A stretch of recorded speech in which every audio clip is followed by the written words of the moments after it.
মোস্তাফিজ এখন পিএসএলেও দল পান না, দিন কি তবে শেষ?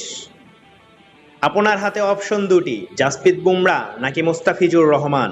ভোট না দিয়ে প্রশ্নকর্তার প্রতি রাগও হতে পারেন, ভাবতে পারেন এ আবার কেমন তুলনা, বুমরার সঙ্গে মোস্তাফিজের নামটা যায় নাকি? বর্তমান বাস্তবতার তুলনায় কোনো সুযোগ নেই। একজন নিজেকে নিয়ে গিয়েছেন অন্য পর্যায়ে, আর অন্যজন ভালো করতে হলে দিনটা নিজের হতে হয়। তবে একটা সময় এই দুইজনের তুলনা বেশ ঘটা করেই হতো, সেটা আবার আইপিএলেও। 2016 সালে আইপিএল এর কথা, মোস্তাফিজুর রহমান সানরাইজার্স হায়দ্রাবাদের, অন্যদিকে জাসপ্রীত বুমরা খেলছেন মুম্বাই ইন্ডিয়ান্সের।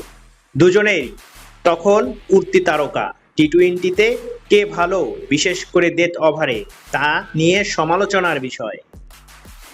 হায়দ্রাবাদ বনাম মুম্বাইয়ের ম্যাচে আইপিএল এর কর্তৃপক্ষ এই প্রশ্নের উত্তর দর্শকদের কাছেই জানতে চেয়েছিলেন। তাতে কে কত শতাংশ ভোট পেয়েছিলেন? মোস্তাফিজুর জিততে পারেননি, তবে ভোট পেয়েছিলেন 48%। এত শতাংশ ভোটের মধ্যে নিঃসন্দেহে অসংখ্য ভারতীয় তাকে ভোট দিয়েছিলেন। এখন কি একজনও খুঁজে পাওয়া যাবে?